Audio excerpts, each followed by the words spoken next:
Hello YouTube family, welcome to Kiddo's World. I think I need to do an intro for this video now after a very long day. I'm taking you along to what my job entails. There's a video that I did sometimes a few months ago about my job. For those who have been here for long, you know what I do. I am an academic, a university lecturer. So there's a video that I took you through what my job entails. And that was just about two of the KPAs, two of the key performance areas of what my job entails. So I'm taking you on to another one of my key PAs as an academic, which is research. I'm in transit to Kigali, Rwanda.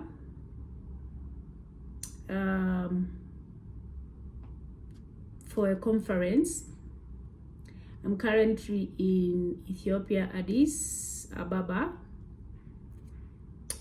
I'm having a layover, which I didn't expect because I'm supposed to proceed from Addis to Kigali. So I got here and I was informed that the flight is cancelled, so they have to book me a hotel. Yeah, it's a blessing in disguise. Maybe I got to see a small portion of Ethiopia tomorrow. I just see we are not booked far from it's like a 3 minutes drive from the airport, but you know, I'm seeing beautiful buildings. I hope I will show you tomorrow, but for now I'm very much excited. I just got to the room. I have to go get dinner. I need to send an email to my hotel in Kigali to tell them about this because they are supposed to pick me up from the airport. Yeah, I'm taking you along, guys, to just see what being an academic involves. Yeah.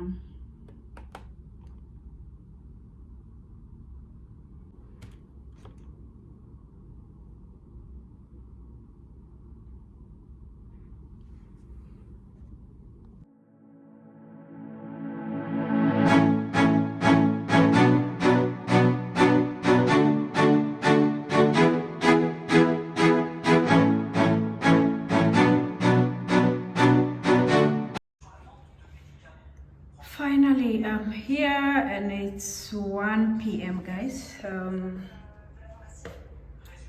I got here. This is my room in Kigali.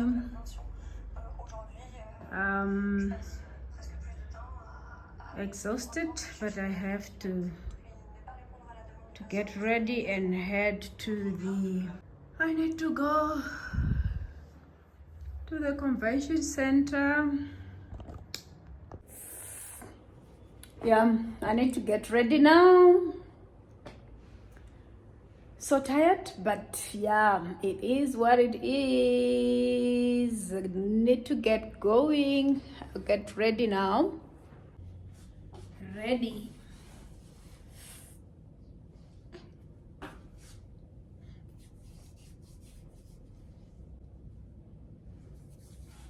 I am ready.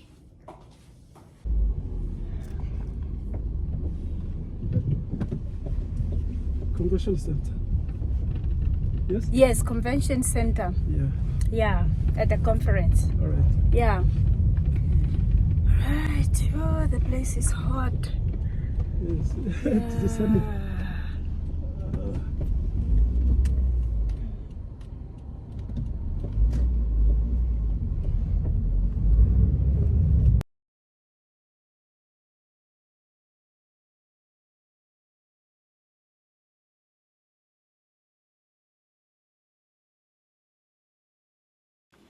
Right, part of my first day task was to attend the ministerial roundtable. This is a discussion where ministers from different African countries discuss different issues, and I was privileged to be part of this discussion.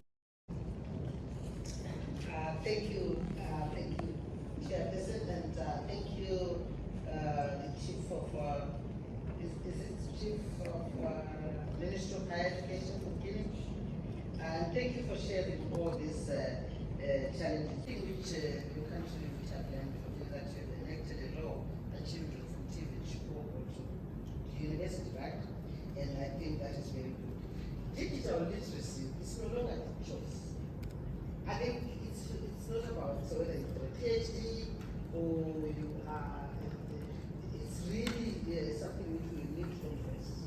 For I look at digital rights as Yes, guys, I'm giving you an update of what happened and what this entails. So, as an academic, we have like 4 key performance areas, that is teaching and learning, assessment, research, and community service. So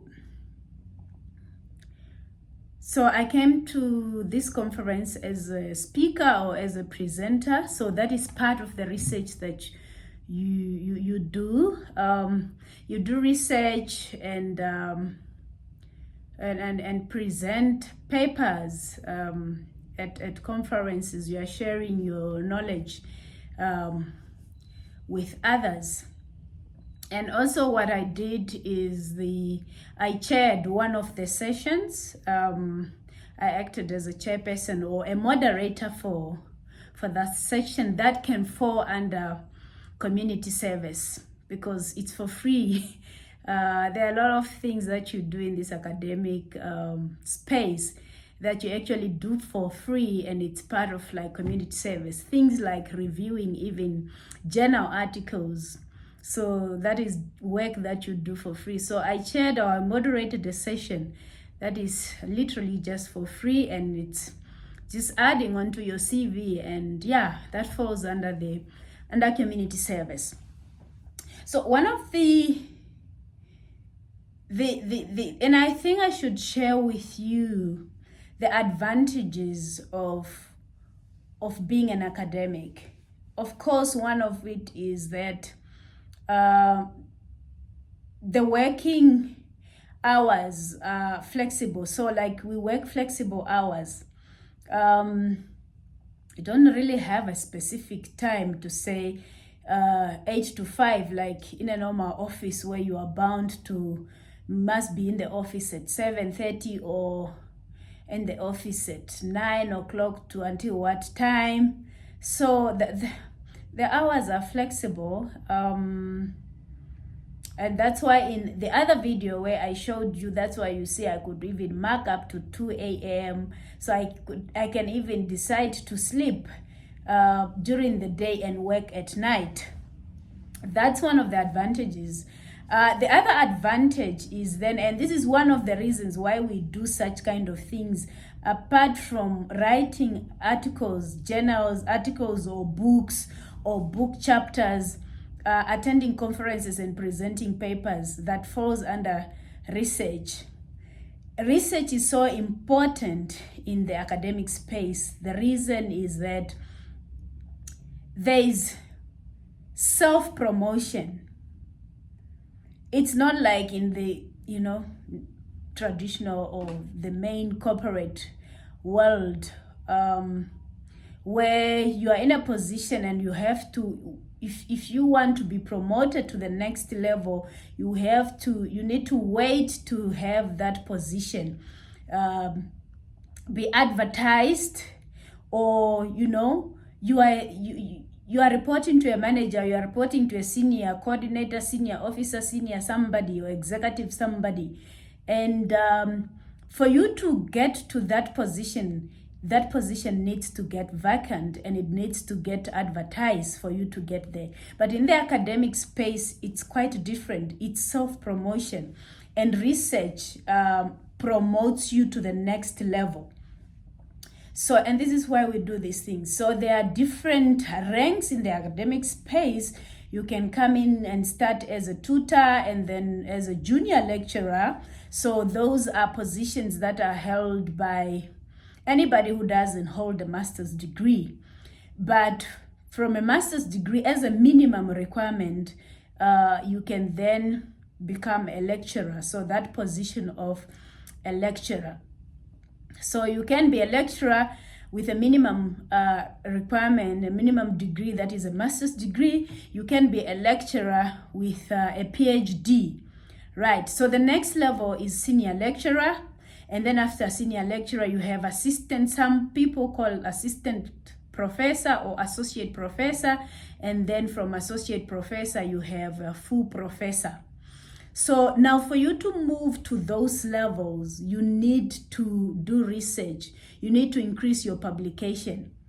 So there are criteria. So you simply need to meet those criteria or those number of publications plus a few additional things. Once you meet them, you simply write a submission to say,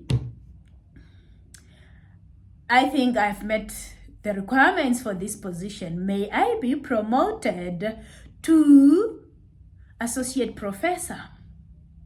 Or, I believe I meet the requirements. May I be promoted to a full professor? So those are the two advantages that I really want to to share with you. For those who are aspiring and who believes that they are called to teach, because you need to be called to teach. You need to follow your passion. Some other people like copying other people's lives, and this is why they don't succeed or they don't thrive and they don't enjoy what they are doing. You see, Christofina seem to be enjoying and seem to be thriving in that area, and then you also feel like, oh, I also want to go and become an academic. It's not like that. I'm doing this video for those who aspire to be in this space and who feel they have a calling to be in this academic space. So those are a few advantages. There are other advantages, but yeah, the top one is flexible working hours and self-promotion, guys. And there's no anxiety for interviews, and you are 100 called for interviews, and you have to do written tests and oral tests. But here it's up to you. Do you want to go to the next level or not? That depends on you. So watch a few clips of what just transpired at this conference, how I presented, and of how I chaired a session on TVET. So most of the sessions I was presenting on a topic, collaboration between TVET and industry, and I also chaired a session on changing TVET through collaborative ventures. That's what I did, and that's what happened.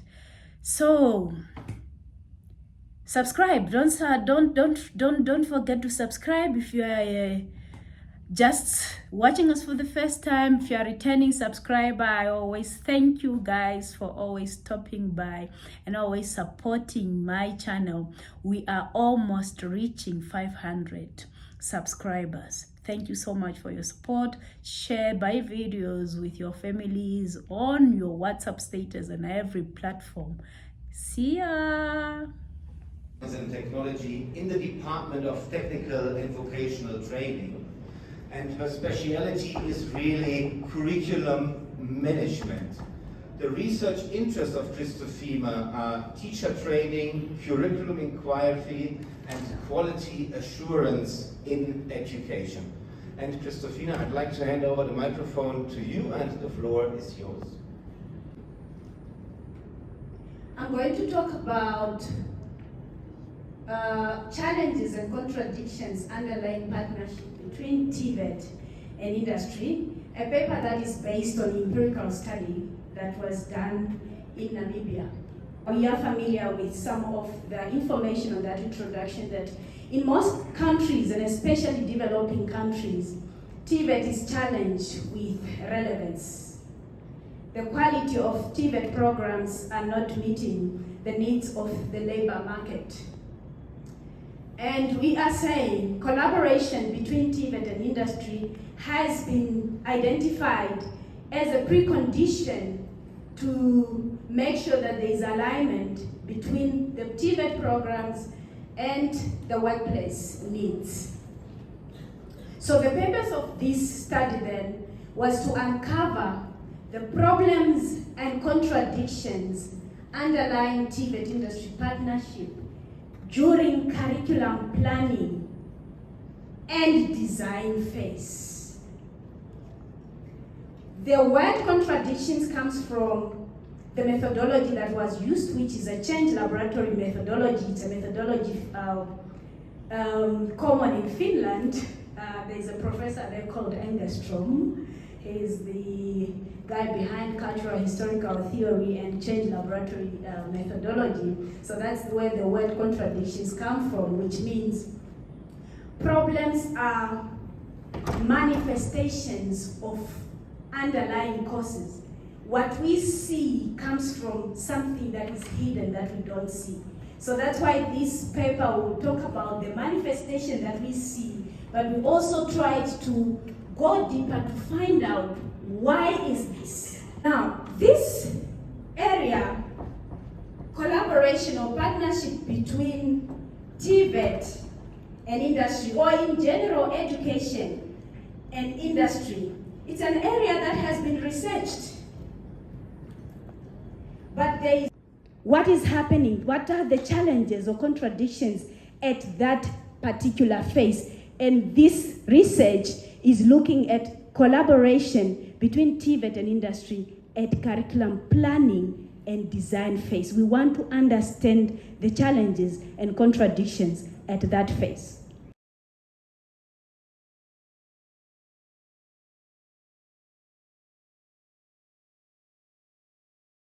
With me here, I have two speakers, so I'll introduce them to you in order of how they are going to speak. So the first speaker is Matthias Sila, who resides in Malawi and currently leads a digitalization project for the TVET sector. So the floor is now open for a discussion to ask questions to Matthias about that whole digitalization process.